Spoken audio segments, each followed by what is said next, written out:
Salut et bienvenue dans ce podcast. Aujourd'hui, on accueille Pierre. On va parler sport, musculation, studio de coaching, salle de sport, machine de musculation surtout. Mais on parlera aussi de l'envers du décor, l'envers du décor du travail, de l'engagement et des moments où parfois ça peut aller trop loin. Et aujourd'hui, on est là pour retracer un peu le parcours de Pierre. Et pour commencer, Pierre, je vais tout simplement te demander comment le sport est-il rentré dans ta vie ? Le sport est entré dans ma vie, je pense, grâce à mes parents qui, au départ, voulaient absolument que je fasse un sport pour que je me sente bien dans mon quotidien, que je sois quelqu'un d'équilibré finalement, que ce soit avec ce que je peux retrouver. Donc, quand t'es enfant, t'as plus l'école, les devoirs et puis après tes copains en dehors. Mais c'était une façon aussi pour moi de pouvoir faire un cercle de rencontres, de copains dès le plus jeune âge et commencer à sociabiliser. Et après, ça a continué avec des sports que non plus on m'a posé, parce que comme n'importe quel petit garçon français, on m'a mis au foot au départ. C'était pas forcément un sport qui me passionnait. Et par la suite, j'ai pu choisir. Et comme mes amis faisaient du rugby, et ben je me suis mis dans le rugby. Et je pense que c'est via des rencontres qui étaient galvanisantes que ça m'a fait continuer le sport. Et notamment mon entraîneur Steven Sparks, qui était un entraîneur de rugby, qui a eu une carrière dans le professionnel et qui était vraiment quelqu'un que tu avais envie d'impressionner, ou en tout cas que tu voulais lui montrer que tu étais capable de de faire des sacrifices pour arriver à tes résultats. En gros, quand on a su qu'on avait ce nouveau coach-là, on l'a cherché sur YouTube. On est tombé sur des vidéos de lui qui, en vrai, une force de la nature, quoi. Où lors d'une mêlée qui tombe et tout, baston général, et il décoche des KO aux gens, et tu te dis waouh, c'est un monstre quoi, par rapport à ce qu'il a pu faire dans sa carrière, sur un match, et ça se montre là-dessus. Et donc, qu'est-ce qui, selon toi, différenciait ce coach des autres coachs que tu aurais pu avoir ou que vous avez eu par le passé ? Ce qu'il a pu faire dans sa carrière déjà, c'était impressionnant, la progression qu'il avait pu avoir, notamment grâce au travail. Donc lui, en l'occurrence, le rugby a beaucoup évolué sur les dernières années. Donc là, moi, je te parle de ça, c'était quand j'étais en gros vers les 12 ans. 12 à mes 16 ans, j'ai fait du rugby à peu près. Et à ce moment-là, il y avait beaucoup de personnes qui faisaient du rugby, mais tu sais, c'était plus dans le sud-ouest, des paysans qui avaient un sport et ça aimait bien se rentrer dedans, etc. Et il y a eu l'arrivée justement de la préparation physique dans beaucoup de sports, et en rugby notamment l'arrivée de la musculation pour permettre aux gars de moins se péter. Et une professionnalisation finalement en dehors juste du cadre du terrain de rugby. Donc on va faire aussi un peu de muscu, parce que si jamais tu te pètes tous les week-ends, en fait ça peut être un peu contraignant pour nous, pour la saison finalement, d'avoir quelqu'un qui se pète. Et ce gars-là, c'est lui qui m'a initié déjà à la musculation, qui nous a montré qu'avec un mental, on pouvait réussir justement à aller plus loin que ce qu'on nous pourrait avoir en faisant seulement les séances qu'on pouvait avoir. Et du coup, moi, j'ai commencé à courir en dehors des séances. Je voulais absolument tomber finalement sur sa route, parce qu'on habitait tous les deux à Plouzané. Et je savais que lui, il habitait non loin du circuit vélo, si tu veux, qu'il y avait à Plouzané. Et un matin, ça arrivait, et du coup, j'étais trop fier de voir que il pouvait voir que je me donnais tout le temps, parce que ce petit fait de courir, je le faisais avant d'aller en cours, quoi. Quand j'étais en première, le matin, je faisais du coup Plouzané-Bourg jusqu'à ici, la maison de mes grands-parents. Et ça me faisait un circuit, j'avais 8 km de course, et je faisais avant d'aller au boulot, quoi. Donc, avant d'aller au lycée. Et du coup, c'était vers les 6 heures que je me levais. Et du coup, je faisais à peu près, c'était 40 minutes, 45 minutes de course pour aller de là-bas jusqu'à ici. Et tu as déjà retrouvé cette relation, on va dire, avec un autre coach que tu as pu avoir ou... Ouais, je pense mon premier coach, Kevin pour le coup, qui c'était un body. Alors sa méthode de travail, je pense qu'elle n'était pas adaptée par rapport à moi, tu vois. Mais pareil, par rapport à l'intensité qu'il pouvait mettre dans ses entraînements, c'est la première fois où je voyais quelqu'un qui se tuait, tu vois. C'était bien avant qu'il y ait une grosse hype autour de AJ Morris, Jordan Peters, tous ces gars-là, si tu veux.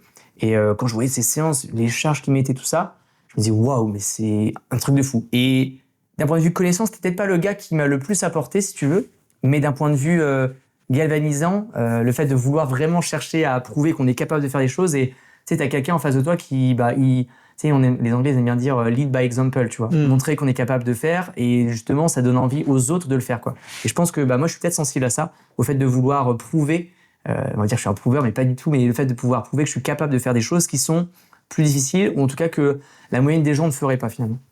Et là, en l'occurrence, c'est une relation que j'avais pu avoir, comme je disais, avec ce coach-là. Très bien, c'est intéressant parce que moi, j'ai cette relation avec un individu que tu connais aussi. Mais avant d'en parler, j'ai oublié dans l'introduction de mentionner tout simplement que Pierre est coach sportif, qu'il a un studio de coaching sur Brest qui, selon moi, est le meilleur studio de France, hein, si je puis dire. En vrai, il y a un studio qui m'interpelle un peu, c'est celui... Enfin, c'est pas un studio de coaching, c'est une salle privée. Enfin, c'est un mec. C'est le pote de Thibaut. Alors attends, celui qui... Ah, l'ancien oui, c'est trop fort. En vrai, j'ai oublié de son blaze, je vais pas dire Pascal, parce que c'est pas Pascal, mais c'est un nom. C'est Philippe, je crois. Philippe, c'est ça, Philippe, exactement, Et justement, cette relation-là, moi, je l'ai eue avec un individu. C'est le seul individu, je pense, à qui j'avais envie de montrer que je faisais des choses et que je le revoyais petit à petit, c'était Nathaniel. Ah ouais, carrément. Donc Nathaniel, un Français aussi, qui a ouvert sa salle du coup en Angleterre à Cambridge. Franco-anglais. Franco-anglais. En fait, je crois que sa mère est canadienne, un truc comme ça. J'aurais dit française, parce qu'il a grandi à Paris, en tout cas en banlieue parisienne. Il est parti par contre au Canada pour ses études. Corrige-nous, Nathaniel, si jamais on dit des conneries. Et son père est anglais. Et du coup, ils se sont retrouvés du côté de Cambridge pour faire la petite famille, etc. Et tu vois, moi, quand j'étais en train de faire mon home gym, etc., quand j'ai eu les clés de mon local, j'étais content de lui envoyer, tu vois. Ouais, de ouf. C'est content de lui montrer. Et puis, enfin, l'expérience que j'ai avec lui, c'était vraiment... ça va être un anglicisme, mais tu vois, ça t'empower, tu vois. C'est vraiment un truc qui t'élève en soi. La manière dont il te transmet l'information, il te transmet sa bienveillance en soi, c'est vraiment quelque chose qui, moi, m'a marqué. Et en vrai, je retrouve ce que tu dis par rapport à tes coachs à travers ça. Et donc, toi, qu'est-ce qui te plaisait dans le sport à l'époque? C'était quoi? C'était le fait de jouer? Tu as parlé de bonnes relations, donc est-ce que c'était l'environnement que ça créait? Ou est-ce que c'était les performances, la comparaison aux autres, le fait de pouvoir de te challenger ou des choses comme ça? Je pense qu'au début, c'était avant tout quelque chose de social, tu vois. Parce que moi, j'étais à Saint-Vincent, donc c'est l'école qui est au bout de la rue, si tu veux. Et c'était une école dans laquelle il y avait une spé rugby. Et en fait, je me suis intéressé au rugby assez tard, finalement. C'est vraiment le sport qui m'a apporté, je pense, le plus d'un point de vue, que ce soit humain, d'un point de vue connaissance de mon corps, dépassement de soi, etc. Et mes potes, ils faisaient tous du rugby. Et je me suis dit, vas-y, cette année, je me lance, quoi. Donc, j'avais commencé avec l'aspect rugby. Donc, on avait des heures en plus le mercredi. Et après, tous mes collègues, ils me disent, mais Pierre, viens avec nous à Plouzané faire du rugby, quoi. Du coup, je me dis, bon, allez, pourquoi pas, je tente. Cette fois, c'était un mardi ou un jeudi soir, bref. Je les rejoins là-bas et tout. Et là, je rencontre tous mes potes, mais plus leurs potes. Et en fait, c'est un groupe avec qui, ce qui est génial avec le rugby, c'est que tu vas souffrir. Et dans la souffrance, tu crées des liens plus forts, je trouve. On allait faire des entraînements en hiver. Il faisait 4 degrés.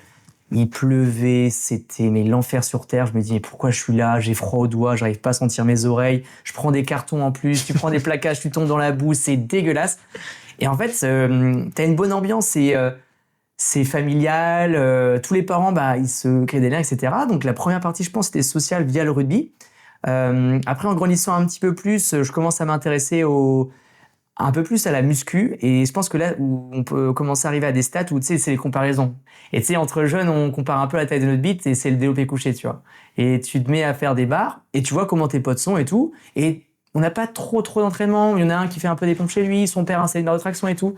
Et tu commences à voir quel est ton niveau en partant de zéro et ta progression par rapport à celle des autres, tu vois. Et là, je me dis, ah ouais, putain, c'est intéressant parce que première séance de muscu que je fais, c'est au Pack Rugby. Petite salle, il n'y avait pas grand-chose. Je me rappelle, il y avait un reverse hyper, truc de fou. On est en 2013, 2014. Et du coup, là, je me dis, il y a quelque chose à faire pour la partie physique, pour développer mes capacités sur le terrain. Donc là, c'est la deuxième phase, je pense. Et puis après, j'ai eu une phase de ma vie où j'ai commencé à aller en teuf. Et du coup, le week-end et déplacements, comme le rugby, on est en Bretagne, c'est le deuxième département le moins développé sur la partie rugby. Les déplacements sont loin, quoi. Le week-end, ça te bouffe une journée. Moi, je voulais aller faire des soirées avec mes potes et tout, donc je me décide d'arrêter et commencer un sport un peu plus individuel où c'est toi. Il y a plus de groupe. Là, tu commences les salles de sport. C'est avant Basic Fit. C'est à l'époque où il y a l'Orange Bleu qui vient d'émerger, Keep Cool aussi se développe. Mais l'abonnement en salle, c'est dans les 40 euros, 50 euros par mois, on va dire, pour les salles classiques en, comment on pourrait dire, indépendant. Et du coup, là, il y a un gros frein qui se crée. Du coup, mes parents me disent, on n'a pas les sous pour faire un abonnement. J'ai le petit tips qui a une association qui s'appelle la Brestoise. Et là-bas, on peut s'entraîner pour 80 euros l'année. Et là, on retrouve une partie conviviale parce qu'on est entre couilles qui aiment la même chose, un peu bof, l'ambiance avec des darons qui sont, dans la bienveillance. fais gaffe gamin, tu vas te faire mal, qui te raconte des conseils, mais de malade, il y a que des dingueries en mode tu veux prendre de la masse? Bah c'est basique, hein. Tu bois 1 litre de lait entier par repas et puis c'est parti. Hein. Ok, d'accord. Après coup, il faudrait faire un podcast par rapport à ça. Ouais, les salles associatives, c'est dangereux, les conseils qu'on reçoit là-bas. Mais par contre, c'est vraiment, je pense que les personnes que je connais les plus passionnées sont passées par la case associative, tu vois. Ouais. Et je pense que ça te crée tellement de liens au départ que ça donne envie d'y aller, en plus de la muscu, par rapport à l'aspect que, tu sais, c'est pas le truc le plus ludique au monde. Tu sais, t'as ton carré d'entraînement, tu regardes tes performances, au jeu améliore, etc. Il y en a qui prennent beaucoup de plaisir à ça, tu vois. Mais moi, je pense qu'arrivé à un certain moment, bon, t'as vu ton physique avec la noob progression arriver super vite, super haut. Après, tu te dis, il faut que peut-être que je fasse attention à d'autres paramètres, la nutrition, les sorties, etc. Mais tu vas à la salle, c'est bonne ambiance. Tu rejoins des potes, tu rejoins des gens, je sais pas, j'étais pote avec Michel, 45 ans, qui travaille avec mon daron et tout, je lui ai demandé, t'as moyen de voir avec mon père pour qu'il accepte que je prenne de la West, s'il te plaît? Je me dis, c'est un adulte, donc si jamais ça vient de lui, ça passe mieux que c'est un de moi, tu vois.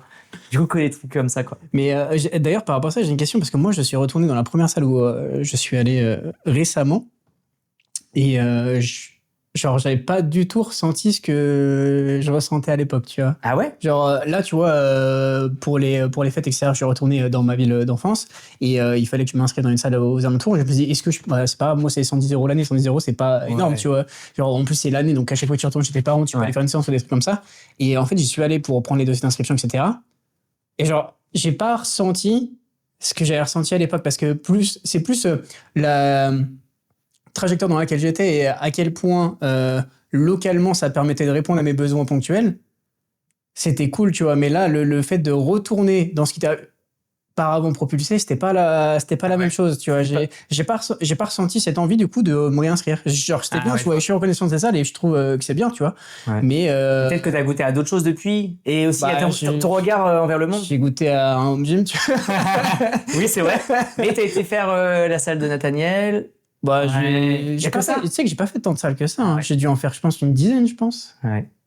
Ouais, mais peut-être parce qu'à l'époque, au final, t'avais moins de connaissances. Moi, je me dis ça. Je me dis, à l'époque, j'avais moins de connaissances. Parce que maintenant, je vais à la Brestoise. J'ai été l'autre jour. Stylé, ils ont un hack squat, tu vois.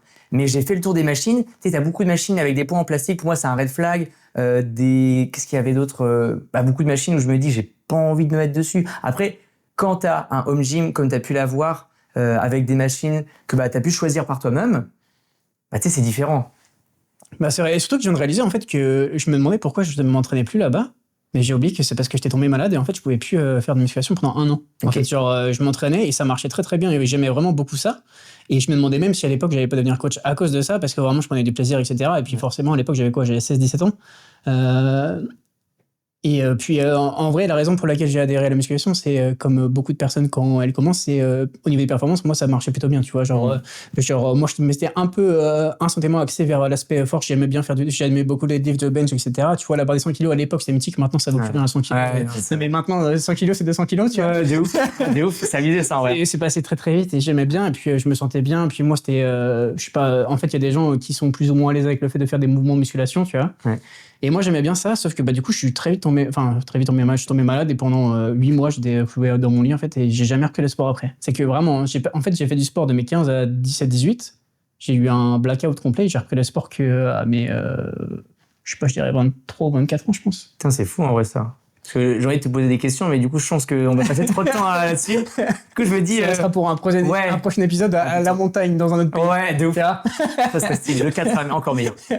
Et je vais te dire un truc, petite anecdote. Dans mon téléphone, du coup, moi j'ai un iPhone depuis que je suis en seconde, je crois. Et ça synchronise avec Apple, ça. Ma première note de mon téléphone, elle date de 2016. C'est le jour où j'ai passé mon développé couché à 100 kg. Genre, je crois, le 3 février 2016. Et j'ai marqué à la date, tu vois. Et j'étais trop fier. Et j'ai marqué celle aussi de mes potes de l'époque. Donc, il y avait Benjamin, Titouan. C'est tout. Et j'ai marqué leur développé couché quand ils ont passé la barre mythique des 100 kg. Quoi. C'est fou à quel point... C'était un truc de fou, hein. Tu passes les 100 kg, putain, tu te postes nulle part, en fait. Parce qu'à l'époque, c'était quoi, Facebook? Il y avait un peu de Snapchat qui se développait, c'était quand j'étais en seconde, donc ouais, il y avait Snapchat déjà. Instagram, c'était pas encore... il y avait pas de story sur Instagram. Moi, le seul réseau social que j'utilisais à l'époque, c'était Twitter, moi. Ah, moi, j'ai jamais été sur Twitter. Ouais. Mais c'est vrai que Twitter... en fait, non, on s'en fout, c'est notre anecdote. Mais Twitter, j'ai trop d'anecdotes. Donc, pour en revenir au sport, parce que toi, du coup, rugby, 16-17 ans? Ouais, 16-17... 18, j'ai arrêté, oui, exactement. Ça, c'est... Professionnellement, tu voulais faire quoi à l'époque? À ce moment-là, j'avais pas trop d'idées parce que j'étais encore au lycée et c'était assez flou. Je savais que j'étais plutôt sociable, il n'y avait pas de souci pour aller vers les gens, etc. Je savais qu'il fallait plutôt que j'aille dans le commerce pour gagner des sous. Ça m'intéressait déjà. Je pensais pas encore à devenir coach sportif. Donc je pensais, je sais pas, commercial pour une boîte, c'est tout. Et quel a été le déclic au niveau qu'est-ce qui t'a donné envie de devenir coach du coup? Une mauvaise orientation et du coup on revient sur mes bases du coup qui était le fait d'être sociable, d'aimer le sport aussi parce que mine de rien quand tu pratiques tu apprécies les choses, l'entraînement, enfin c'est bizarre parce que je pense que le distinctif on peut le faire entre le sport perso et le sport collectif parce que quand j'allais souffrir sport collectif ça m'embêtait moins que quand je vais faire par exemple, là j'en fais plus depuis un moment parce que je sais que c'est très dur, tu vois, une séance de jambes intense et tout, je vais peut-être passer pour une petite salope mais j'en fais plus parce qu'en vrai je prends pas plaisir à ça, tu vois. Je vais faire des séries peut-être avec des charges modérées et tout, c'est chouette. Mais si je me dis, allez, j'ai mis 3 plaques et demi, je vais mettre 4 plaques sur mon hack squat, je vais me mettre en miettes de pain, je vais avoir les yeux qui vont être explosés, 10 minutes à m'en remettre, ça me fait pas kiffer, tu vois. Je me dis, j'ai d'autres choses à faire dans ma journée qui sont peut-être plus fun, quoi. Du coup, ce qui s'est passé, c'est que donc j'aimais le sport, j'aimais la partie où être avec de l'humain et je commence mon BTS commerce international parce que mon meilleur pote est dans le BTS parce qu'il y a commerce et international et ça c'est stylé parce que je me dis j'ai envie de bouger partout, tu vois. Et 1 mois, 2 mois, 3 mois, je reviens sur ce que je disais, j'allais pas mal en teuf. Problème étant que quand j'allais en teuf, du coup, j'avais pas un très bon rythme de vie d'un point de vue hygiène. En fait, il y avait une nuit dans la semaine où je dormais pas. Il y avait une nuit blanche quasiment. Du coup, rattraper ça sur 1 an, parce que j'ai fait à peu près 1 an de teuf, c'était trop lourd. Et au bout d'un moment, j'en peux plus et tout. Je tapais 45 minutes aller, 30 minutes de retour pour aller au lycée. Du coup, je me dis, c'est pas fait pour moi le BTS commerce international. J'arrête. Un peu à un moment de déprime, tu vois. Je me dis, putain, mais qu'est-ce que je vais faire de ma vie? Et ma mère, merci beaucoup à elle parce qu'elle m'a vraiment beaucoup apporté à ce moment-là. Je lui dis, je sais pas ce que je vais faire. Elle va me dire, de toute façon, tu vas pas rien faire de tes journées, t'es à la maison. Donc, je passais mon permis à ce moment-là parce que je l'avais pas eu à mes 18 ans, j'avais pas pris le temps pour. Et du coup, je faisais 3 heures de conduite. Je mangeais, sieste, j'allais à la sortie des cours de mon pote qui était en BTS à la salle à Aiglun à la Brestoise. Donc, je prenais le bus, ça me prenait 45 minutes pour aller jusqu'à ici, parce que j'étais encore à Blouzané. Et je faisais ma petite séance à Brestoise, on se butait 2 heures, tout ce que tu veux, quoi. Et je me dis, putain, c'est vrai que la muscu, c'est quand même quelque chose que je kiffe bien, tu vois. Et là, j'étais vraiment dans une progression. En fait, quand tu vis pour ça, c'est trop bien. J'étais au chômage, je faisais juste ma conduite, ma muscu. Et ma mère me dit, en vrai, il y a 2 choses qui pourraient être bien, et même moi, je me fais le constat, ce serait soit faire animateur dans les centres de vacances, donc il y avait il y a une école à Loctudy, dans le Sud Finistère, qui s'appelle le Klaxon Rouge, qui aide les gens à devenir animateurs chez Marmara. Je fais l'école, machin, je visite et tout, c'était super chouette. Et deuxième truc, c'est pour devenir coach sportif. Et là, du coup, je vais faire les portes ouvertes à l'ENCP à Rennes, ça se passe super bien, ça m'intéresse de fou. Ils font une préformation. C'est un petit scam pour le coup, 2000 € pour 2 mois pour faire ce qu'on a fait, j'ai envie de te dire, c'est trop cher. Mais je prends goût à ça. Je me dis, c'est trop bien. Au moins, on est dans le concret. Et du coup, je pars à faire mes études de coach sportif l'année d'après. Et après, tout s'est enchaîné. Il y a plein de phases pour le coup, mais je sais pas si on approfondit là-dedans. Je pense qu'il faudrait... Pour faire simple, toi, du coup, donc, rugby, into musculation, tu te cherches un peu professionnellement parce que c'est une phase relativement compliquée. Tu as 17-18 ans, on te demande de choisir ce que tu vas faire tout le reste de ta vie. Ouais, c'est pas Alors que c'est une réflexion qui demande... c'est une réflexion qui devrait demander des années, tu vois. Des années en étant en mesure de réfléchir à propos du sujet. Ouais, c'est clair. En vrai, quand tu réfléchis, même toi, je pense, quand tu te dis, mais attends, à l'époque, mais à quoi je pensais, quoi? Pour arriver là, ou même... T'es obligé, en fait. T'as pas le choix. C'est un choix par défaut. Ouais, mais même si t'as l'impression que c'est le bon choix, ouais. C'est parce que t'es contraint d'en faire un. Ouais, c'est ça. Parce qu'en vrai, je trouve que t'es pas assez câblé pour le coup. C'est ce que je disais, t'as besoin d'être capable de réfléchir suffisamment longtemps à un sujet qui t'engage sur des années, en étant suffisamment à même de réfléchir au sujet. Ouais, c'est ça. Alors que là, on te demande dans quelques semaines, quelques mois, de choisir ce que tu veux faire et ce dans quoi tu dois t'engager pendant ces 4 prochaines années, souvent tes études, tu vois, pour ce que tu ferais de ta vie, tu vois. Alors que t'es incapable et t'as pas les armes pour réfléchir à ça, tu vois. Et c'est ça que j'avais vraiment aimé avec le BPJF, c'est qu'au moins on allait dans le concret, on allait tous les semaines en entreprise. Et je pense que peut-être qu'en France, ça va devenir de plus en plus. Moi, quand j'étais plus jeune, je me rappelle que mon grand-père, il se battait parce qu'il était carreleur, apprenti. Il y en avait des apprentis en carrelage et tout ça, mais c'était un métier manuel et qui était toujours mal vu parce qu'en France, on aime bien valoriser on va dire les cerveaux. Clairement, mais bien sûr. Mais les métiers intellectuels, de toute façon, on est plus ou moins de la même époque. Mais quand t'étais jeune et que tu voulais faire un métier manuel, mais t'étais vu mal comme vu. de rien. Bah ouais, c'est ça. Et c'est trop dommage parce que souvent les gens ils disaient ouais tu vas en bac pro, t'es un teubé, machin, etc. Alors qu'en vrai, putain, mais moi le nombre de potes avec moi qui sont partis dans le bâtiment, mais laisse tomber. Hein. On parle pas que de l'argent pour le succès parce qu'il faut aussi prendre du plaisir dans ce que tu fais et avoir un équilibre. C'est d'ailleurs un sujet très intéressant, l'équilibre. Mais j'en ai trop plein de potes qui s'épanouissent de fou, ils font un métier de malade. Et plein de personnes que je connais, malheureusement, ils terminent leur bac plus 5, ils se retrouvent sans emploi, ou alors ils galèrent à trouver un emploi. Quand ils trouvent un emploi, le salaire qu'on leur a vendu par rapport au salaire qu'ils ont réellement, j'ai envie de te dire, des fois, ça vaut peut-être mieux que faire un petit CAP sur 1 an dans un domaine bien spécifique dans lequel il y a de la recherche, de palper, trouver un équilibre potentiellement, peut-être plus tard, parce qu'il y a aussi des excès dans chaque domaine finalement, et derrière, d'être comblé, quoi. Mais bref, aparté, mais moi j'ai fait une partie de ma vie en industrie. J'étais responsable en industrie, j'avais des gens qui travaillaient dans ma zone en soi, tu vois. Et ces personnes-là, pour la plupart, moi j'avais que des étudiants qui sortaient d'un bac plus 5, qui étaient surqualifiés pour avoir n'importe quel job et qui finissaient tous en industrie ou alors serveur dans un bar, tu vois. Ouais, c'est ouf en vrai. Et c'est fou, tu vois. Ouais. Après, tu peux. En fait, tu sais, si tu as un peu l'esprit entrepreneur et tu te dis oui, mais non, mais c'est de leur faute parce que s'ils ont des bagages suffisants, ils peuvent trouver une solution à leur situation. Mais tu as des gens qui n'ont pas cette volonté d'entreprendre. Tu as des gens qui justement qui suivent les codes pour pouvoir être insérés dans ce qui est classique. Ouais. Tu vois. Mais c'est vrai qu'au début, tu ne sais pas forcément ça ou tu le conçois pas parce que tu dis pourquoi il le fait pas lui alors qu'il serait plus compétent que moi ou potentiellement il pourrait aller plus loin. Et au début, moi, je me rappelle, j'essayais de dire mais fais ci, fais ça, fais ça. Et en fait, c'est peut-être un peu trop dur comme phrase, mais tu veux pas sauver quelqu'un qui ne veut pas être sauvé. Ouais. C'est pas tellement ça que tu veux dire. Je pense que tu veux plutôt dire que quelqu'un ne peut pas être sauvé si lui-même ne choisit pas de l'être. Ouais. Tu vois, en fait, c'est des leçons qu'on essaie de nous enseigner depuis des décennies. Tu vois, c'est l'argent, ça fait pas le bonheur. Tu vas arrête de travailler, tu vas péter un plomb. Tu vois, on va revenir après. Tu vois, mais tu vois toutes ces leçons qu'on entend depuis toujours. Genre, lâche un peu ton téléphone. C'est tout ce que tes parents t'ont toujours dit. T'y crois pas, alors qu'en fait. Le jour où toi tu réalises, tu te dis si c'était ça en fait, tu vois. Mais c'est des choses que tu peux pas apprendre à travers quelqu'un. C'est forcément toi qui dois l'expérimenter pour être en mesure de savoir que c'était vrai, tu vois. C'est ouf. Je sais même plus pourquoi on disait ça. Et donc on n'a pas de timer, c'est ça qui est bien. Ouais. Freestyle. Il va durer 4 heures le podcast. On fera 4 podcasts de 1 heure, tu vois. Du coup, là ce qui est important, c'est que j'ai aussi oublié de le mentionner dans l'intro. Mais t'es coach et t'as un studio, je sais plus si je l'ai dit, t'as un studio de coaching sur Brest. On a si pas je l'ai dit, je crois que je l'ai dit, mais tu n'as pas commencé en ayant un studio, évidemment.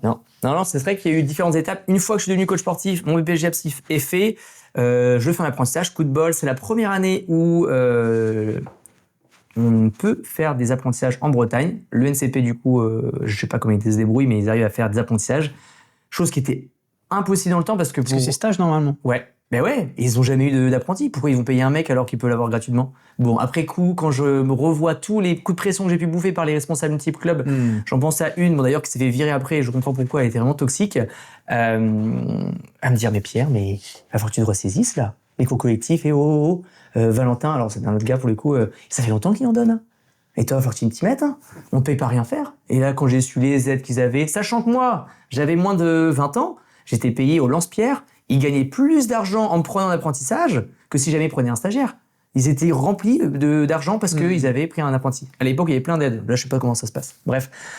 Du coup, je me dis, en vrai, j'ai 20 ans, je peux me lancer dans la vie active en tant que coach sportif, mais d'un autre côté, je sens que je suis pas encore prêt pour rentrer dans la vie active. Du coup, avec un ami à moi, on se renseigne qu'on peut faire un DUST métier de la forme, qui me permettrait d'avoir un niveau bac plus 2.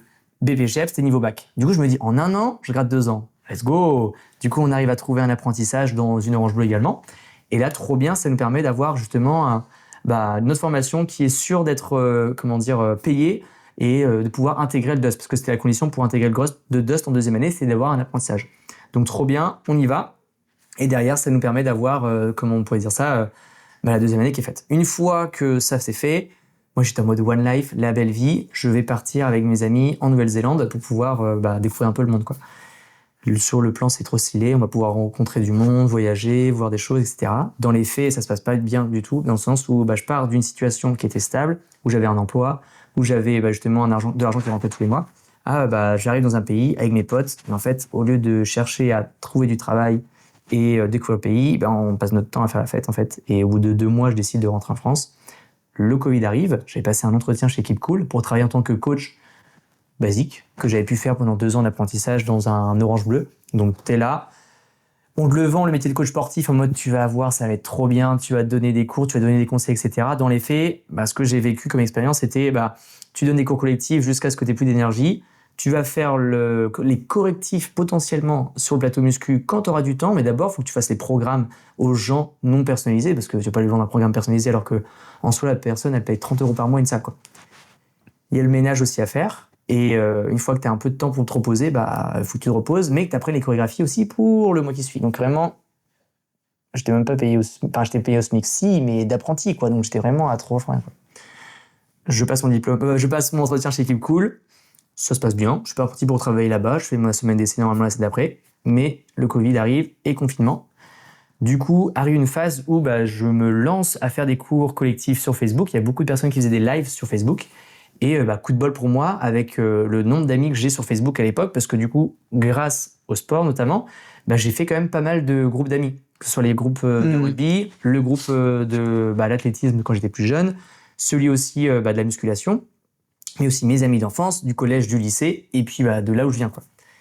Je crois que j'ai 1500 amis sur Facebook à l'époque, et je lance mes lives, et ça cartonne de. Je savais pas ça. Ah ouais? Non. Truc de malade, mec. C'était incroyable comme période, parce que du coup, qu'est-ce qui se passe? Comment je vois ça? Je vois un coach que je connais, que j'ai remplacé à l'époque, qui fait ça.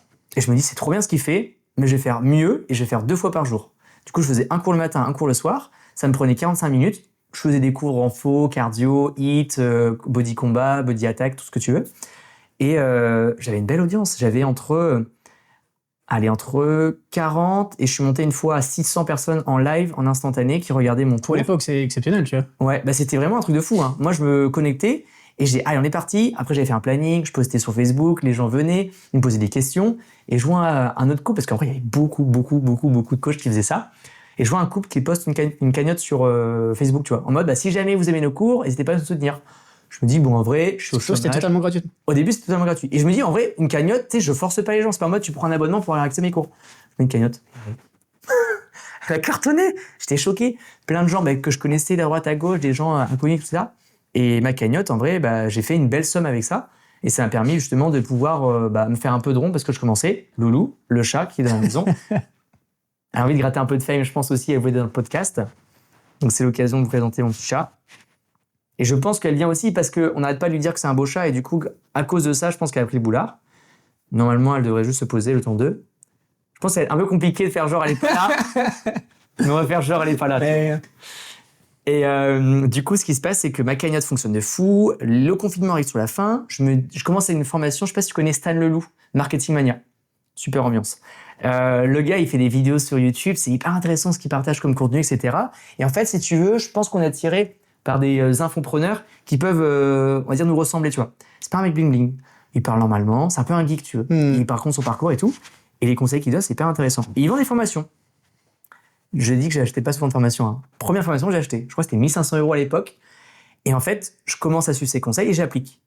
Et ça marche. Genre, il dit, en gros, il faut monétiser votre audience. Et je me dis, attends, comment je vais pouvoir faire pour la suite? Et je crée On Live Fitness, donc les cours de fitness en live. Et ça cartonne. 36 abonnés le premier mois. Donc ça me faisait un peu plus d'un SMIC. En travaillant cette fois-ci, j'avais diminué à une séance par soir, par jour, en semaine, et une séance le samedi. On était encore salle fermée, tu vois.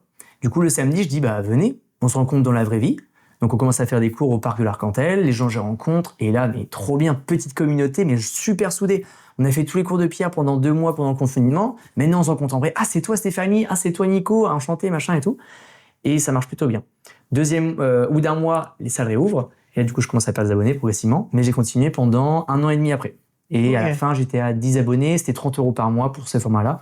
Ça me faisait un petit revenu complémentaire. À la fin, j'étais arrivé sur 2 cours semaine. Et quand j'ouvrais ma webcam, souvent, il y avait 2-3 personnes. Tu vois. Les gens payaient, mais ils venaient pas. J'avais vu le truc. Je crois que ça s'appelait Fitaya. C'est une application. Les gars, ils avaient fait ça, mais à grande échelle, moyen, budget et tout, machin. Et je crois que c'était moins cher. C'était genre 15 balles. Et t'avais des cours en live tous les jours, quoi, tu vois. Ah oui, j'avoue, parce que c'est récent, au final, les cours en ligne. Genre, tout ce qui passe, tu vois, dans les basic fit, etc., c'est... Dans ma tête, ça existe depuis longtemps, mais en fait, non, c'est... À ma connaissance, par rapport au fait que je sois coach sportif, j'avais une nana que je connaissais en 2016-2017. Elle était dans une salle du côté de Quimper. Elle avait des cours vidéo enregistrés, comme tu peux avoir Basic Fit, qui, je pense, ont C'est supprimé, ça, d'ailleurs. Ils essaient de le supprimer, le GXA. Ah ouais. Ils essaient de le supprimer dans la plupart des salles, ouais. Mais je peux voir que c'était un peu en... Il y a des salles, par exemple, trop stylées pour le coup, mon petit aparté. Sur Tours, il y a des coachs qui louent la salle de cours collectif pour donner des cours de step. Ok. Et j'ai trouvé. Bah, alors moi qui suis fan de step, toi tu dis bon, ok. Moi j'étais en mode mais c'est incroyable. Ils ont une bête de salle avec du bête de matos pour donner des cours. Et en fait, leur salle à l'heure actuelle est trop petite pour le nombre de personnes qu'ils ont. Donc là, c'est Camille DVD, c'est un mec qui est sur Tours et qui a une communauté de fous. Ok. Donc là, c'est la partie, je vais dire, jusqu'à. Là, en gros, je suis arrivé au moment où Online Fitness, c'est fini. Et là, j'arrive à la phase où ça peut être intéressant pour les personnes qui veulent savoir un peu plus sur la partie coach sportif. Je me dis, je me fais un SMIC par mois, entre 1 heure par jour. J'ai du temps libre. Donc je vais voir, wow, Non, mais c'est à voix médoc, je tape ça. Ok, je me suis dit, pour le coup, ça va pas, toi? Bon, c'est un chat agressif. Pour le coup, elle a vraiment son caractère. Ça m'a fait mal? Non, elle m'a pas touché. J'ai juste faisais ça et du coup, elle pensait que je jouais avec elle. Ah oui, je vois. Après, je peux rien faire parce qu'elle est filmée. Non, mais y a si pas de- jamais Kathleen, c'est son chat, tu vois. Si jamais je lui fous une torgnole, je fais pas de mal au chat, évidemment. Mais si jamais je fous une torgnole, je vais me faire niquer par Kathleen, donc je peux pas. Moi, je pensais que la suite de l'histoire, c'était cagnotte, into première machine, into passion pour les machines. Pas encore. C'est un peu plus rapide, un peu plus long, mais je peux le faire en version un peu plus rapide parce que c'est vrai que si jamais on me laisse parler, moi j'en ai pour 4 heures à raconter Tu sais ça. que là, je pense que ça fait une demi-heure. Hein. Donc peut-être, ouais. Il y a peut-être. Moi, je vois pas d'ici. Tu vois ou pas? À gauche, là. Ouais, ça fait 31 minutes. Très fort. T'es content? Bon, bref, ça durera plus longtemps si jamais il faut. Je regarde mon téléphone après pour voir si Kathleen elle reste manger en ville. Bref, on fera un petit cut. Là, je m'intéresse à Basic Fit. Comment on fait pour le personal training? Ok, tu payes un loyer, tu commences à coacher. Pareil, grâce à la base de personnes que j'avais sur les réseaux sociaux, je peux avoir mes premiers clients dès le début. Trop bien. Mais je commence et première semaine, je crois que je suis à 10 clients. Ça me fait du quasiment 20 heures de coaching par semaine. Pour un mec qui se lance sur du coaching, en vrai, c'est très bien, tu vois. Et je fais ça pendant 6 mois. Reconfinement, on est en 2021, ce coup-ci, je crois. Et là, on peut plus accéder aux salles, c'est galère. Et je me fais mon petit home gym chez mes parents à Plouzané. Première machine de musculation, un rack que je commande à un pote à moi qui avait prévu d'ouvrir sa salle, petit big up Alan, qui avait acheté plein de tubes et il avait prévu de faire toutes ces machines. Petite anecdote, vite fait. Il crée sa marque qui s'appelle, je crois que c'est Barbell Union. Attends. Non. Armor Barbell, voilà. Tu sais pas quoi? Il reçoit un courrier une semaine après en recommandé de la part de Under Armour pour lui dire comme quoi le nom ressemble trop à ça. Il me dit, mais moi, j'ai pas les moyens, Pierre. Il y a des avocats qui me demandent de faire ma société. Il me dit, je viens de payer mon cabis, j'ai payé ma création d'entreprise et tout machin. Et Under Armour, il m'envoie un courrier pour me dire que vous devez faire ça. Un truc de baiser, hein. Après, je pense qu'ils ont engagé des gens pour toutes les marques qui se lancent avec Armour dedans, c'est automatisé. Tu les emmerder pour le coup. Mais je savais pas que quand tu déposais un brevet sur un mot, tous les mots composés. Après, ils ont tellement de moyens que. Ouais, je me dis Under Armour, c'est comme une grosse marque. Armour, c'est un mot classique, tu vois. Ah oui, en plus c'est Armour pour les codes d'Armour parce qu'il était dans le 22. Ah bah oui. C'est pas pour Armour, tu vois. Je sais pas. Après, je sais pas l'écriture qu'il a choisie, tu vois. Mais il m'a raconté ça, j'étais sur le cul, quoi. Petite anecdote vite fait, quoi. Putain la vache. Il me fait mon rack, trop bien, je commence à coacher, je m'achète des haltères hexagonales, pas du tout, des haltères Watson qui vont jusqu'à 50 kg. J'ai un petit banc 900 de chez Decathlon à 100 balles, là, trop bien. Et je coach depuis chez moi, mais tu sais, il y avait des restrictions. Au début, c'était 1 km. Coup de bol, Manon, que je fais un gros bisou d'ailleurs, qui était ma première élève avec qui elle a perdu 44 kg en coaching. Elle habitait à 1 km de chez moi. Du coup, elle venait à patte. Et du coup, elle faisait des séances et tout machin. Et après, on fait 10. Je commence à avoir un peu plus de monde autour chez moi. 30 après, c'était. Et puis après, il n'y a plus vraiment eu de confinement. Et du coup, je reprends en salle. Je refais 6 mois. Mon grand-père qui vivait du coup dans cette maison, il avait son garage, donc le futur studio, son atelier. Et je dis à papy, ça te dérange pas, j'aimerais bien, faire un studio de coaching dans ton garage. Non, Pierre, c'est mort. Ok, bon, tant pis et tout.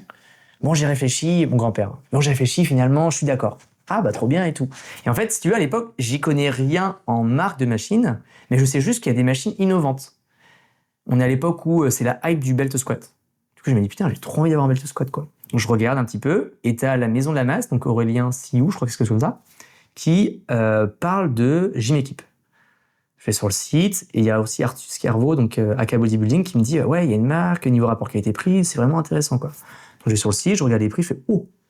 Quand tu regardes des machines neuves, généralement, c'est dans du 3, 4, 5, 6. Et encore, je pense que Gym Equip aujourd'hui, c'est plus cher qu'à l'époque. Oui, de ouf. Ils ont eu plusieurs phases. Ils ont eu une phase avec des prix vraiment peu chers. J'ai un pote à moi, Yo, il a acheté là-bas, c'était vraiment gratuit, quoi. Pour donner un ordre d'exemple, le pendulum squat, ils en commercialisaient déjà à l'époque, je crois qu'il est autour de 1400 €, quoi. Ah ouais, là, il est à 1800 orthox, c'est ça. Ouais. Et en fait, il y a eu une phase où ils ont rajouté le prix avec les taxes, une phase où ils ont rajouté en fait, ils ont fait plusieurs tests. Ouais. Mais du coup, les prix ont quand même pas mal augmenté par rapport à l'époque. Et maintenant, surtout, ils sont mis à faire de l'occasion avec des marques Cybex, Nautilus, etc. quoi. Donc j'ai mon petit papy qui oui, non. Au final, mon père arrive pour dire bon, t'arrêtes tes bêtises parce que Pierre, il sait plus sur quel pied danser.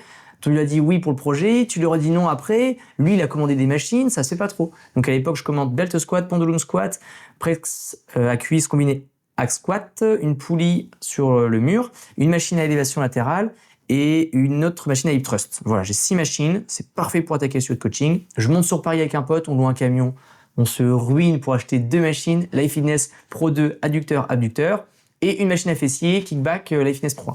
C'est ma base. Avec ça, je vais pouvoir faire mon studio de coaching. J'ai un pote à moi qui est à fond machine qui me dit bah tiens, fais un Pegfly si jamais tu veux et tout.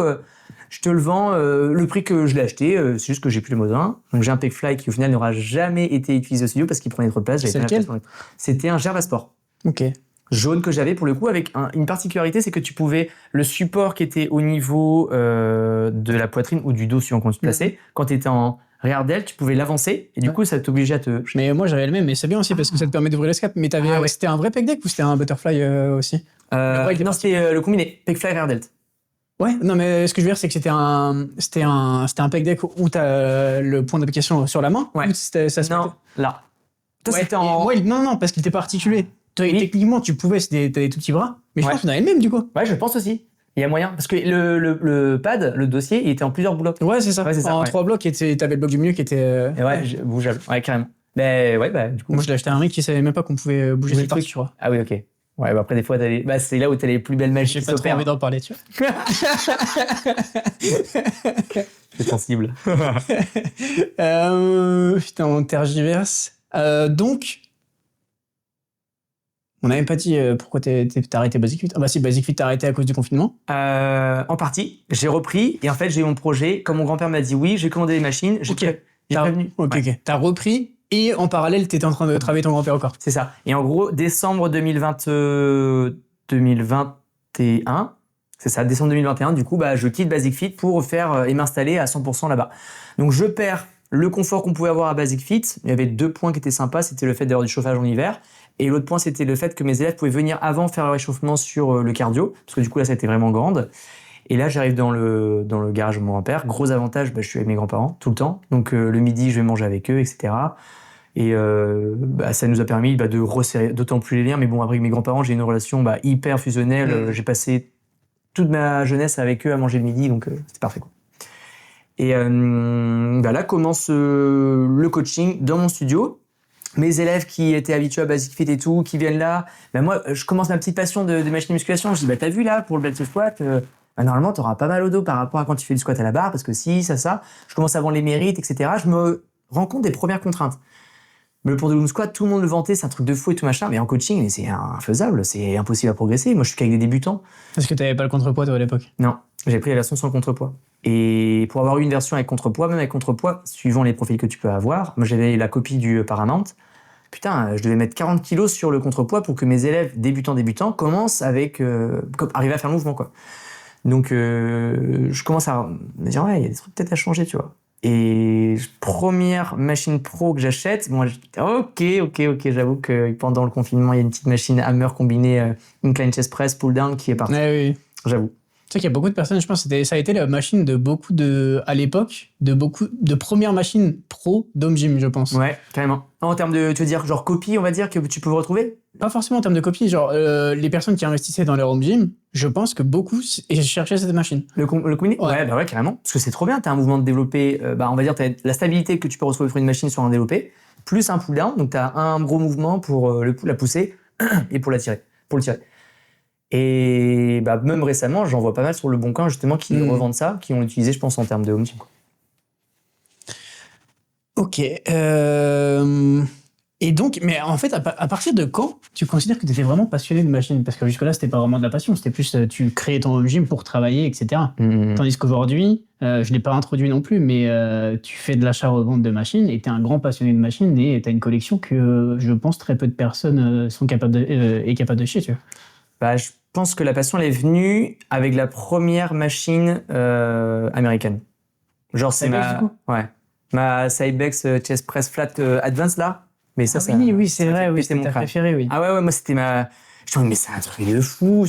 En vrai, c'est le design. Le design des machines américaines des années 90, putain, il te fait quelque chose, quoi. T'as le barreau dans le slibard parce que tu te dis, mais c'est trop beau. Que ce soit les couleurs, que ce soit la structure métallique avec les tubages qui sont. Bah là, ça fait un peu mec allumé T'es allumé, l'usine, tu vois. Non, mais moi aussi. Non, mais toutes les personnes qui sont fans de machines sont matrixées par les machines. T'as pas de personnes qui sont en mode ouais, j'aime bien, tu vois. Ouais. Bah, il y en a qui sont vraiment peut-être des fois un petit peu trop sur la partie, on va dire, design. Moi, je suis, on va dire, modéré.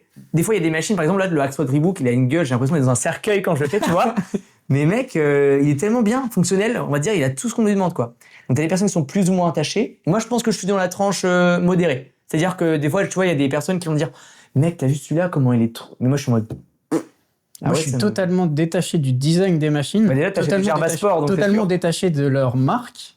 Mais je suis plus qu'attaché à la mécanique de la machine et ce qu'elle propose, tu vois. Ouais, et de l'ingénierie derrière, tu vois. Et ouais, mais tu vois, il y a vraiment les deux extrêmes, tu vois. Et en vrai, c'est intéressant parce que, bah, moi, je pense que d'un point de vue, de toute façon, c'est pas que je pense, c'est que d'un point de vue logique, tu veux quoi? Une machine qui soit agréable à utiliser, dans lequel tu as une bonne expérience et dans lequel bah, tu vas pouvoir faire ce que tu veux en recrutant. Je pense que notamment, dans le cadre du coaching, toi, dans ton cas, le plus important, c'est que tes clients soient contents avec la machine parce que ta machine préférée. Oui, mais non. Mais attends, parce que justement, oui, mais non, parce qu'en vrai, on en parlait tout à l'heure avec Alexis, bah, en gros, il y a des personnes, en vrai, ils arrivent dans une salle et si les machines sont de la même couleur, mais moi, ça m'a fait cet effet-là, premier Basic Fit dans lequel je rentre, j'ai ma brestoise où les cuirs sont arrachés, il y a des coups de cutter partout, c'est sale et tout machin, je fais la Basic Fit et je me dis, mais c'est sûr, je paye mon abonnement, je progresse.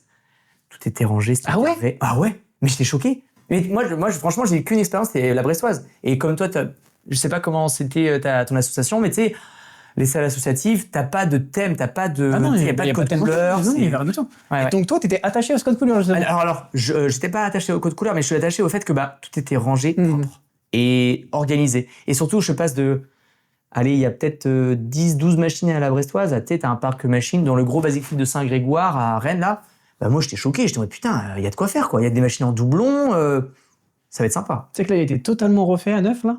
Ils l'ont mis en vert. Je veux dire juste d'un point de vue esthétique. Tu veux dire refait par rapport aux machines, ouais, tout non, ça le sol, les machines, etc. Tout était refait. Trop bien. Mais c'est un des historiques hein, pour le coup. En tout cas, arrivé même en France. Ouais, il y a des coups de couteau, des coups d'haltère. Ouais. Mais j'ai des anecdotes là-dessus. C'est chaud, hein, Saint-Grégoire. Waouh. Et donc, ta passion pour les machines de musculation naît avec l'achat de cette première machine. Ah, donc mais là, c'est avec Advanced Chest Press. C'est ça, ouais. Parce que le design, parce que la fonctionnalité, alors que maintenant... Bah, moi, je reste toujours attaché à celle-là. Je pense que si demain, j'ai une bonne occasion pour l'acheter, je pense que je la kifferais la faire. Tu la trouves pour rien, je pense. Bah, il y en a une en vente, Arctis Carvo, là. Ouais. Mais en fait, je pense qu'elle a trop de soucis. Hop. On disait... naissance de ta passion pour les machines, Cybex Advanced Chest Press. Ouais, par rapport au design. Et donc tu disais, là oui, si tu la retrouves, tu vas l'acheter. Bah, en vrai, il faudrait qu'elle soit pas chère. Parce que Artus, il a vendu, je crois, c'est 800 balles. Mais je sais que celle de Artus, elle a des problèmes parce que niveau, des placements, au niveau des deux rotules, au niveau des bras, il y a un petit peu de jeu. Moi, j'avais ce même souci-là pour pour la machine que j'avais. Il l'a encore RPC, non, il l'a revendu, je crois. Non, ils avaient la Incline. C'est moi qui l'aurais vendu à un Portugais. Ouais. Mais... Là, ils avaient la Incline. je crois que c'était la flat qu'ils avaient. Non, la flat, moi, la Incline, je la trouve nulle à chier. Alors, le système est le même sur la flat, mais sur la flat, ça me choque moins. Parce que l'Incline est catastrophique. Ah, ouais, j'ai trouvé ça, mais... Moi, je croyais que c'était celle-là ta préférée. Ah non, du tout. Ah bon. Bah, on va dire que si jamais tu essayes la flat, c'est la même que la incline, c'est le même système. Mais c'est juste que pour le coup, t'as comment on peut dire ça sur la flat, t'as sur un mouvement peut-être un peu plus naturel. Moi, j'ai commencé avec du power à la brestoise, du coup, et je sais pas, j'aime bien les mouvements de développé couché. Ok.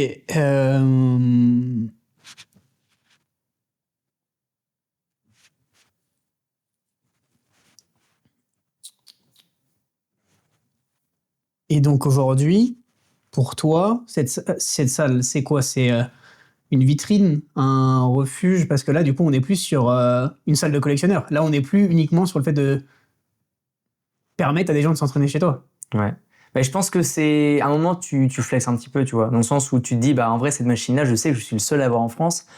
Et faut aussi que ce soit une machine qui soit agréable, utile en coaching. Parce que là, si jamais tu regardes dans mon studio de coaching, j'ai que des machines de muscu que je vais utiliser en coaching. Enfin, j'en ai une ou deux auxquelles je pense, mais que je peux pas faire autrement parce que elles rentrent pas dans ma cave d'un point de vue hauteur. Je pense au Pegfly, je l'utilise très rarement. J'ai un de mes élèves qui l'adore, mais tu sais, je fais que 1 à 2 séances de coaching par semaine. Je veux faire des mouvements composés, tu vois.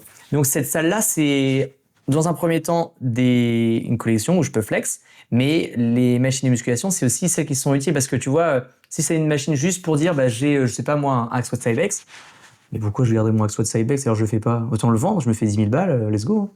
Donc, il y a une partie utilité parce qu'il faut que je sois confort, j'aide mes élèves à atteindre l'objectif grâce à cette machine-là parce qu'elle a des caractéristiques spécifiques. Il y a le fait de, moi, quand je me lève le matin et que je vois ma salle de sport, en vrai, ça me met de bonne humeur parce que quand tu vois un paysage comme ça, tu te dis, waouh. C'est quand même le fil de mon travail, tu vois. Ça fait que depuis, on va dire 4 ans, maintenant ça va faire 5 ans du coup que j'ai acheté ma première machine de musculation et du coup, en l'espace de 5 ans, t'as pu faire toutes les conneries possibles et imaginables, t'as pu acheter toutes les merdes possibles et imaginables et t'as pu, du coup aussi acquérir toutes les belles choses que tu peux avoir en nichant depuis il y a longtemps. Parce que j'aime bien ce que j'avais pu voir avec un passionné de machines qui a un home gym, il disait la meilleure chose pour votre home gym, c'est le temps. Forcément, on regarde Nathan. Ouais. Plus de 10 ans. Mais c'est vrai que ça, c'est quelque chose dont on a discuté en off. Toi, la particularité, c'est que ce n'est pas une salle privée, c'est un studio de coaching. Donc, toi, tu as des machines qui sont utilisées par tes clients, littéralement. Et toi, ça, on en a parlé en off. Un truc qui est très difficile à faire, c'est adorer une machine que tes clients n'aiment pas. Ah ouais, de ouf. Et donc, toi, tu as quand même cet aspect où tu te sépares de machines que tu apprécies pour le besoin de tes clients. Ouais, c'est ça. C'est vrai que je m'étais fait la réflexion, Pierre, tu t'entraînes, à l'époque, je m'entraînais alors plus que maintenant pour le coup, mais je me suis dit, tu t'entraînes, 4 fois semaine. Sur les 4 fois dans ta semaine, tu vas peut-être faire une fois les jambes, 2 fois les jambes peut-être. On a avec les jambes, le Pierre. Ah ouais, des fois, il y a un trauma, je pense, dans ma jeunesse, là. En fait, je m'ai fait que les jambes pendant longtemps. Et après, au bout d'un moment, j'étais dégoûté. Et en fait, le pendulum squat, c'est l'exemple typique, c'est que j'avais aucun élève qui appréciait le faire. Moi, je kiffais. Mais d'un autre côté, je me disais, tu le fais une fois semaine. Elle prend beaucoup de place quand même. C'est un pendulum, tu sais, c'est pas genre, je sais pas moi, un leg extension, ça prend peu de place, c'est assez compact, etc. Surtout tu prends des classiques. Moi, j'avais toute la gamme classique de mon studio. J'étais réussi à monter à 19 machines dans 40 mètres carrés, quoi. Du coup, je me suis dit, je pense qu'il va falloir que j'enlève, malgré le fait que moi, je l'apprécie. Et parce que mes élèves, en fait, ne l'utilisent pas ou ne l'apprécient pas autant que moi, je l'apprécie. Et là, tu te dis, faut faire des choix pour ceux qui utilisent plus les machines, en l'occurrence mes élèves. Mais tu vois, dans ma cave, la Batcave, là, c'est ma salle de kiffer, tu vois. C'est que des machines où, en vrai, mes élèves, à part d'avoir un gars qui soit branché vraiment muscu et qui veulent faire des travaux spécifiques, que ce soit pour les pecs avec la Nautilus Nitro Pec Fly, la biceps, la triceps en nitro toujours. J'ai mes 2 chest press. Là, en vrai, en haut, je sais que j'ai plus d'élèves qui l'apprécient. Par exemple, je pense à mes gabarits assez costauds, tu vois, Romaric et Titouan. Je sais que eux, ils ont le seum qu'elles soient en bas. Parce qu'ils étaient plus à l'aise là-dessus, c'était plus adapté par rapport à eux. Et moi, le problème, c'est l'empreinte au sol. Les Galileo, c'est abusé. Ouais. Elles sont exceptionnelles, mais c'est abusé quand même. Parce que, je tiens à préciser pour les connaisseurs, si jamais il y en a, Pierre possède dans sa Batcave la flat et l'incline chest press de Cybex Galileo. Ouais. Quand même. Et pour il y a peu de gens, en fait, le problème, je pense que je trouve avec cette gamme-là, c'est qu'il y a peu de gens qui savent à quel point elle est bien parce qu'elle est très rare. Parce qu'en France, en Europe, il n'y en a que 2, des incline et des chest press. À ma connaissance, il y en a 4, voire 5. Donc, en vrai, le problème que je peux retrouver avec certaines de mes machines, c'est ce que je disais, c'est que tu peux avoir une machine rare, mais peu recherchée, mais tu vas avoir des machines rares qui sont pas forcément incroyables, mais très recherchées, tu vois. Genre, je prenais l'exemple, bien sûr. Quand les gens ils parlent, c'est quoi la meilleure chest press? Il y en a beaucoup qui en tête vont dire c'est la Nautilus Nitro ou la version Explode pour ceux qui préfèrent en plate loaded. En vrai, moi je suis d'accord parce que c'est une machine qui est connue, elle est recherchée en plus de ça, et en vrai quand tu l'utilises, elle est vraiment chouette. Mais pour moi, à choisir entre ma Galileo et ma Nautilus Nitro, en vrai je préfère ma Galileo, mais demain sur le marché, je pense pas, parce que je sais que j'ai déjà des gens qui veulent me l'acheter, parce qu'elle est rare et qu'elle est connue par peu de monde, mais ce peu de monde qu'elle connaît, donc qui est niché, ils savent ce que ça vaut, et j'ai déjà des offres, alors je l'ai jamais mise en vente, tu vois. Sur les deux ou sur la flat? Sur les deux.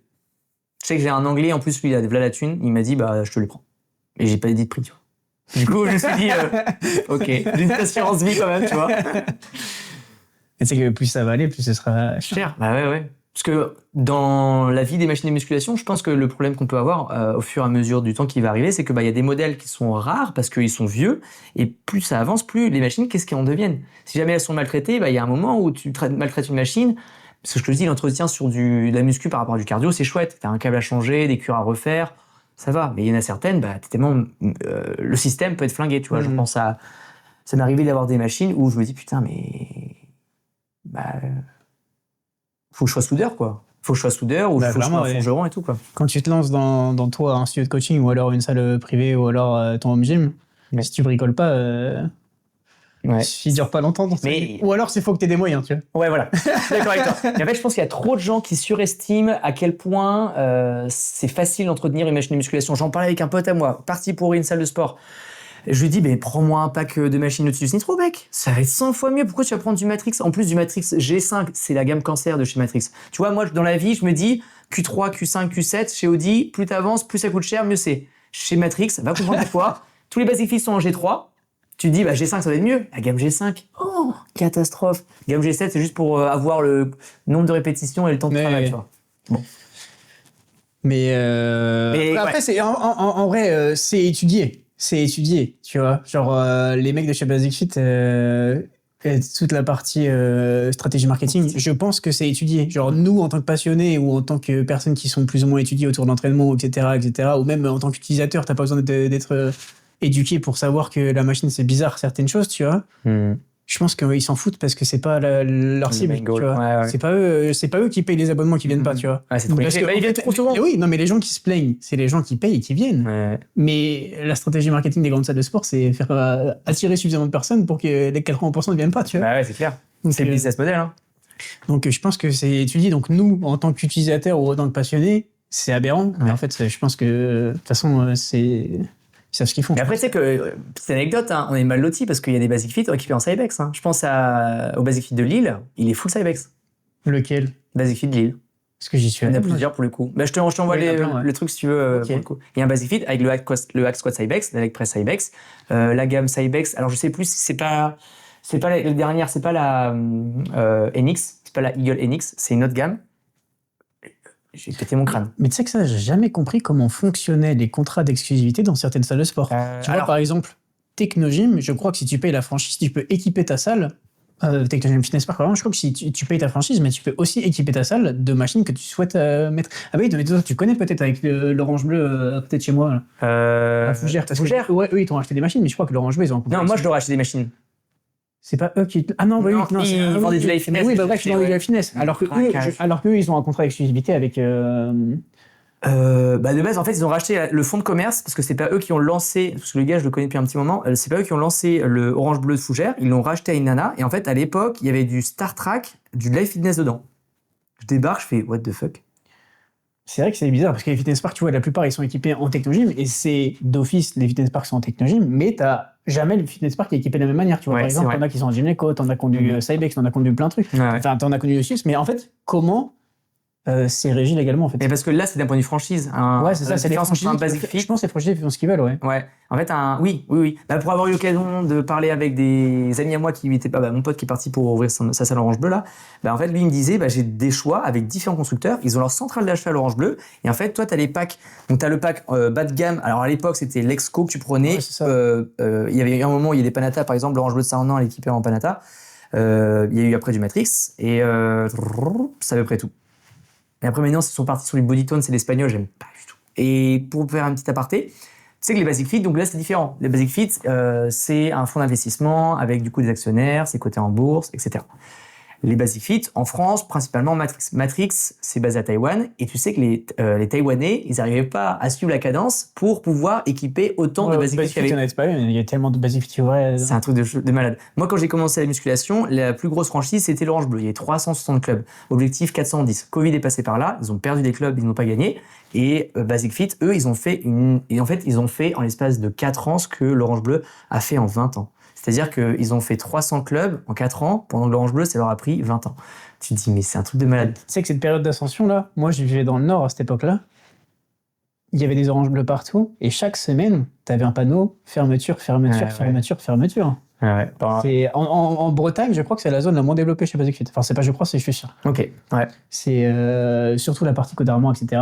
C'est l'endroit le moins bien desservi en Basic Fit. Ouais, c'est vrai qu'il n'y en a pas tant que ça, je pense. Mais c'est. J'ai envie de te dire, je connais quasiment tous les Basic Fit qu'il y a en Bretagne. Et pourtant, on va dire, c'est une grande région malgré tout, 3 400 000. Ça va normalement exploser là, mais c'est la région la moins fournie en Basic Fit. Ouais, c'est fou. Ouais. Mais du coup, pour revenir au Basic Fit, tu vois, en Espagne, en fait, ce qu'ils ont fait, c'est qu'ils ont racheté pas mal de salles qui fermaient, ils ont gardé l'équipement qu'il y avait dedans. J'avais Nathan Roncheray, là, il était en Espagne, ils sont entraînés sur du gym 80 dans un Basic Fit. Je sais, j'ai vu cette story. Ouais, c'est assez cocasse. Ouais. Mais du coup, le problème, c'est que la plupart du temps, les salles de sport vont acheter un pack de machines plutôt que d'acheter des machines spécifiques. Et c'est là où un indépendant pourra se démarquer sur les profils qui arrivent de nos jours avec des personnes qui sont éduquées sur les marques. Qui vont pas te dire c'est bien ou c'est pas bien. Alors, ils vont pas te dire spécifiquement ce lait Curlassi de chez Cybex. J'aurais pas pris la version, je sais pas moi, NX Prestige parce que le sac de poids il est pas complet, mais je serais vu plutôt peut-être VR2 qui était plus sympa. Je sais pas si vraiment ça se démocratise. Hein. Nous, oui, parce qu'on est dans cette niche où. Moi, je parle. J'ai un petit retour d'expérience. Bah oui, sûrement, bien sûr. De la part de Laurent, de RBC, qui m'a dit qu'il y avait des gens, typiquement, qui venaient de Paris pour prendre des Airbnb pour pouvoir s'entraîner à RBC le temps d'un week-end. Parce que, eux, ils ont vraiment développé leur gamme de machines américaines. Et que les jeunes, il y avait beaucoup plus de personnes qui venaient ici parce qu'ils ont dit j'ai vu que vous aviez du Cybex, du Nautilus. Et parce que grâce à 2 personnes en principal, ça va être Denis Gallois et Lucas Gouif qui ont mis en avant. Je consomme pas leur contenu, mais c'est vrai qu'en fait ils ont une audience de fou. Ah ouais, mais il y a bientôt 100 000 abonnés, Denis Gallois. Du coup, on passe un petit coucou d'ailleurs. J'espère que Denis, tu vas nous faire du français pour les machines de musculation. Et ok, on est très mauvais à synthétiser ce qu'on a raconté. Mais je pense je pense que là, tu vois, on a parlé d'un sujet. Au début, on parlait trop de moi, mais quand on parle de machines, ça m'intéresse. Moi aussi. Ouais. Mais oui, je pense que c'est qu'on essaie de faire un podcast où on fait de tout. Il aurait fallu qu'on fasse une partie, on parle de coaching, une partie, on parle de ce dont on n'a pas encore parlé, Premium Fitness Équipement. De ouf. Mais tu sais que là, en vrai, c'est la partie du podcast. Bon, ça fait. Je pense qu'on va le cut. Hein. Ouais, ça fait 1 heure et je pense que c'est la partie du podcast où je kiffe le plus là. Là, on a commencé à parler de machines. Parler de machines, ouais, c'est très bien. Ouais. Et je pense qu'on cut et on fait un épisode 2 au pire. Ouais, en vrai. Et on commence maintenant l'épisode 2 si tu veux. En vrai, ton Kathleen n'est pas là, surtout qu'elle est partie bouffer. Moi, je commence à avoir chaud. Je sais pas si c'est le podcast, je sais pas si c'est quoi. Si tu veux, on fait une pause, on prend l'air. Donc on va cut. En vrai, j'ai même pas besoin, là, je suis dans la dynamique. On va cut cette partie et commencer une partie un peu plus axée sur les machines et l'activité secondaire de Pierre qui est, secondaire à l'activité parallèle, j'ai envie de dire, de Pierre, qui est l'achat-revente de machines de musculation, même si on l'a abordé rapidement. Et si ça vous intéresse, rendez-vous dans le 2e épisode. Carrément. C'est bon. Bonjour à toutes et à tous, j'espère que vous allez bien. On se retrouve aujourd'hui pour le 2e épisode du podcast avec Pierre, que j'ai très mal introduit la première fois. Donc Pierre, un ami qui est coach, qui a un super studio de coaching à Brest, sûrement le meilleur de France, j'ai envie de dire, qui s'est lancé il y a 4 ans. Alors en coaching ? Non, vente de machines. Ah, vente de machines, ça fait du coup 1 an et demi en tout et pour tout. Qui s'est lancé il y a 1 an et demi dans l'achat-revente de machines, mais pas n'importe quelle machine, des machines de passionnés, pour passionnés d'ailleurs. Ouais, carrément. J'avais peur de te couper pour le coup, mais je sais pas du coup sur quel je tiens. Et donc on a fait un premier podcast où on est parti un peu dans tous les sens et on va se concentrer cette fois-ci sur l'aspect machine, l'activité parallèle de Pierre, donc sur Premium Fitness Equipment sur Instagram. Tout à fait. Et parler un peu de notre passion commune pour les machines et on verra où ça nous mène. Tout à fait. Donc, Pierre, s'il te plaît, raconte-nous pourquoi avoir commencé Premium Fitness Equipment. Je pense que c'est parti d'un constat qui, sur la France, il n'y avait pas de revendeurs professionnels qualifiés, selon moi, dans le sens où il y avait des revendeurs qui achetaient des lots de machines, mais qui n'auraient pas pu différencier, on va dire, le prix de la machine à abdos dans le même lot avec, je sais pas, le hack squat, le leg press. Je pense que l'exemple le plus frappant, c'est un exemple de fou, hein, c'est que sur une salle qui a été rachetée par un gros revendeur, il y avait un hack squat Précor Icarian et la leg press Précor Icarian.